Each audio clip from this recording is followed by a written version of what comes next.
नमस्कार। मैं महिमा आज आपको सुनाने जा रही हूँ डॉक्टर पद्मा शर्मा द्वारा लिखी हुई कहानी विष कन्या। उम्मीद करती हूँ आपको ये कहानी जरूर पसंद आएगी। रात को ही सोचकर सोई थी कि सुबह आराम से उठूंगी। अक्सर रविवार की सुबह देर से ही उठना होता। फोन की घंटी ने अचानक ही नींद से जगा दिया। कनफोड़ू और कर्कश लग रही थी फोन की घंटी। अलसाते हुए सब एक दूसरे को ताकते प्रतीक्षा कर रहे थे कि कोई रिसीवर उठाने की पहल करे। देखो तुम्हारा ही होगा, कहते हुए मृगांक ने पूर्णिमा को ताकीद की। मैंने अलसाकर और मन ही मन भुनभुनाकर रिसीवर मुंह पर लगाते हुए कहा, हेलो। उधर से कानों में रस टपकाती लड़की की आवाज आई। जी आप पूर्णिमा जी बोल रही हैं? मैंने झल्लाते हुए कहा। जी कहिए, उधर से आवाज आई। देखिए 100 लोगों में से आपके नाम का ड्रॉ निकला है। आपके नाम 1 लाख रुपए का इनाम है, इसलिए हमने आपको फोन लगाया है। मैं सोचने लगी, आए दिन सुनते रहते थे कि आजकल कई कंपनियां इनाम के नाम पर आम जनता को बेवकूफ बना रही हैं। उस लड़की की बात सुनते ही मैं सतर्क हो गई। मैंने कहा, कैसा इनाम? वह समझाते हुए बोली, मैडम हमारी कंपनी लोन देती है और बीमा भी करती है। उस कंपनी के द्वारा कस्टमर को प्रोत्साहित करने के लिए इनाम की योजना रखी गई है। 1 लाख रुपए की रकम सुनकर मन ही मन कुछ उत्साहित हो गया। उसकी आवाज फिर आई, मैडम आज रविवार को हमने 10 बजे ग्रैंड होटल में एक मीटिंग रखी है। आपको यहाँ आकर कुछ फॉर्मेलिटी पूरी करनी है। मैं जैसे नींद से जागी। मैंने उससे कहा, आपका नाम? मैं दीपा जादौन। उधर से खनकती आवाज आई। शायद मेरी अन्य मनस्कता को भांप गई थी। फिर से आग्रहपूर्वक बोली, मैडम आइए जरूर, नहीं तो आप इस गोल्डन चांस को खो देंगी। फिर जैसे अपना पासा फेंकती हुई बोली, आपके हस्बैंड किस जॉब में हैं? जी हेल्थ विभाग में हैं। सुनते ही जैसे वह खिल गई, डॉक्टर हैं? मेरा सिक्स सेंस चालू हो गया। आवाज से तो लगता है यह खूबसूरत है। मैंने टालने के उद्देश्य से कहा, जी मैं अवश्य जाती हूँ। फोन की आवाज ने सबको जगा दिया था। पति ने मजाकिया लहजे में पूछा, किस चाहने वाले का फोन आ गया सुबह सुबह? बड़ी खिली खिली लग रही हो। मैंने खींचते हुए कहा, मेरी नींद हराम हो गई और आपको चेहरा खिला खिला लग रहा है। आपको दृष्टि दोष हो गया है। घर के कामों में 10 न जाने कब बज गए थे। 11 बजे फिर से फोन बजा। फिर वही खनकती आवाज उभरी, मैडम हम आपका वेट कर रहे हैं, प्लीज आइए। आप कब तक आ रही हैं? मैं सोच रही थी, ये प्लीज भी अजब बला है। सच मानो सॉरी और थैंक यू से भी बड़ी। सीधे दिल में उतरती चली गई उसकी प्लीज। न जाने किस परेशानी में कंपनी की सिफारिश कर रही है वह। मैंने कहा, देखिए जब ये घर आएंगे तब मैं आ पाऊंगी। मैडम आप सर का कांटेक्ट नंबर दे दीजिए, मैं उनसे रिक्वेस्ट कर लूंगी। मैं उसे मोबाइल नंबर देने में सकुचा रही थी। आजकल मोबाइल पर ही रिश्ते बनाना आसान हो गया है। मैंने कहा, जी मैं बात करती हूँ, हो सकता है वो किसी मीटिंग में व्यस्त हों। दीपा भी तो यही चाहती थी कि पूर्णिमा ही फोन लगाए। पति दुनिया के सब काम छोड़ सकता है, बीवी के आग्रह को नहीं। पूर्णिमा दीपा की चालाकी नहीं समझ पाई। सहज व सरल स्वभाव वाली, गृहस्थी चलाने वाली महिलाएं घर की गाड़ी चलाने में तो निपुण होती हैं, पर दूरदृष्टि और व्यावसायिक समझ परख वो ही समझ पाती हैं जिन्होंने कारपोरेट की दुनिया में कदम रख लिया है। उनके लिए व्यक्ति सिर्फ प्राणी नहीं, वरन उपभोग करने का मादा रखने वाला नवसिखिया जीव है, जो आसान तरीकों और थोड़े से प्रलोभन से उनके जाल में फंस जाता है। मैंने तुरंत इन्हें फोन लगाया और याद दिलाया कि होटल जाना है। हम होटल ग्रांट में पहुंचे। होटल के बाहर ही बैनर लगा था। चमक दमक और साज सज्जा के साथ अंदर उस कंपनी ने आकर्षण की चौपड़ फैला रखी थी। घुसते ही एक काउंटर था जिस पर एक लड़की बैठी थी। उसके पास 2 व्यक्ति पहले से बैठे थे। उनकी भाषा में कस्टमर। व्यक्ति की उपमाएं किस तरह बदल जाती हैं समय और परिस्थिति के हिसाब से। व्यावसायिक क्षेत्र में जो कस्टमर है वही जेल की दुनिया में कैदी, अस्पताल में मरीज, वाहन में सवारी और अन्य अनेक जगह अलग अलग नामों का फरेब। कस्टमर किसी प्रपत्र का भरने में लगे थे।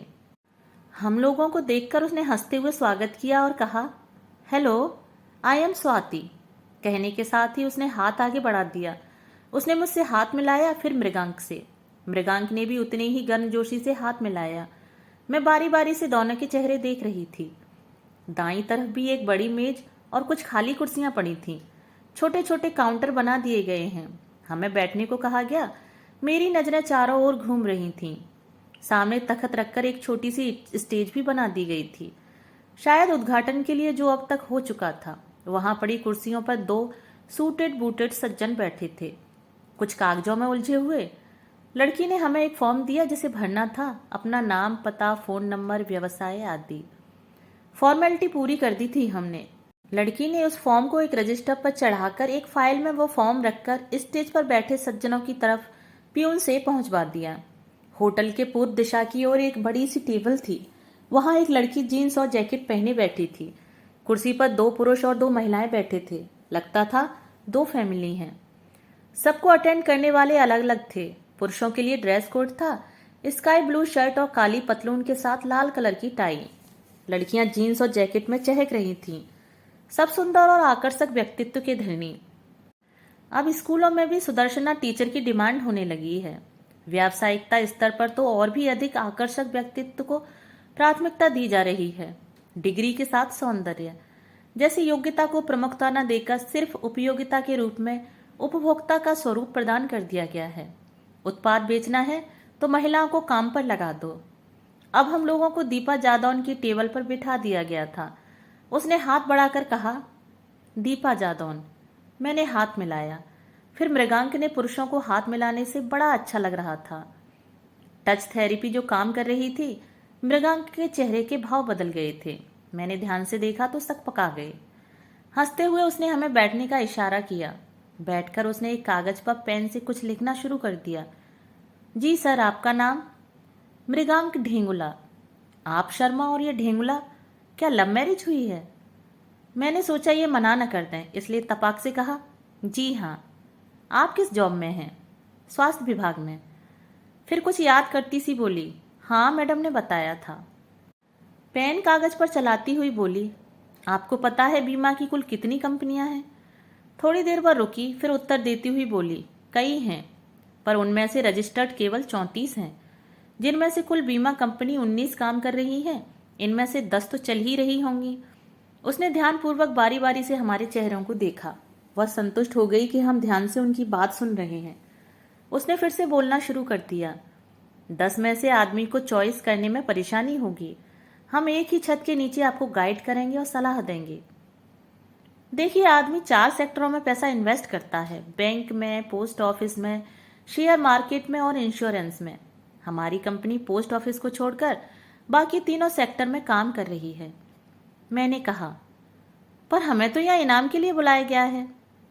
वह बोली, मैं उसी पर बात कर रही हूँ। उसने धीरे से अपनी जैकेट की जिप ऊपर चढ़ाई। हम दोनों का ध्यान उस ओर गया। वहां गोरे कबूतरों की जुड़वा जोड़ी हल्की विभाजक रेखा के साथ दिखाई दे रही थी।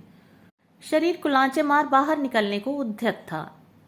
उसने समझाना शुरू किया, इसके अंतर्गत मकान निर्माण है, इंफ्रास्ट्रक्चर है, house loan, claim settlement, insurance, retirement, pension plan भी है। इसमें टैक्स बेनिफिट भी मिलेगा।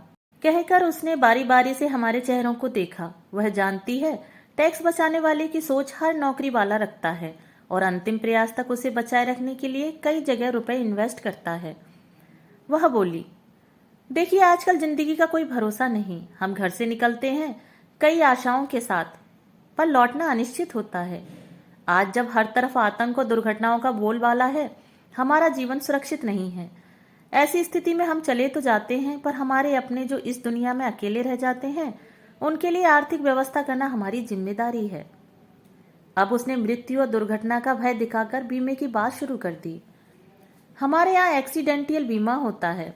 आते जाते जब कभी हमारे साथ कोई दुर्घटना घटित हो जाए तो हम पैसों के लिए मोहताज नहीं होंगे। तभी घंटी बजी और दूसरे टेबल पर अटेंड कर रही लड़की ने कहा, सब इनके लिए ताली बजाइए, इन्हें वीआईपी किट मिल गई है। इसकी कीमत 1 लाख रुपए है। मैंने मन में जिज्ञासा भरकर कहा, यह वीआईपी किट क्या है? दीपा मुस्कराती है। ये 1 लाख रुपए की एक्सीडेंटियल पॉलिसी है जिसे कंपनी चलाएगी। आपको सिर्फ 6,000 रुपए वार्षिक किस्त भरना होगा।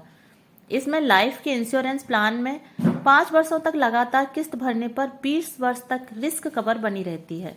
इसमें यदि कोई कस्टमर 3 वर्ष तक भी किस्त जमा कर चौथी पांचवी किस्त जमा न करे तो भी बीमा बना रहेगा। उसमें उसे अपना घोषणा पत्र देना पड़ेगा, लेकिन यह तभी संभव है जब वह पार्शियल विड्रॉल करे, अर्थात एक किस्त पहले वर्ष की छोड़कर शेष 2 किस्तों का पैसा ब्याज से निकाल सकता है। क्लेम में 16 डॉक्यूमेंट लगते हैं। अन्य कंपनी के एजेंट वादे तो करते हैं पर उन्हें पूरा नहीं करते। उसकी वाणी में मिठास थी और वह वाकपटु भी थी।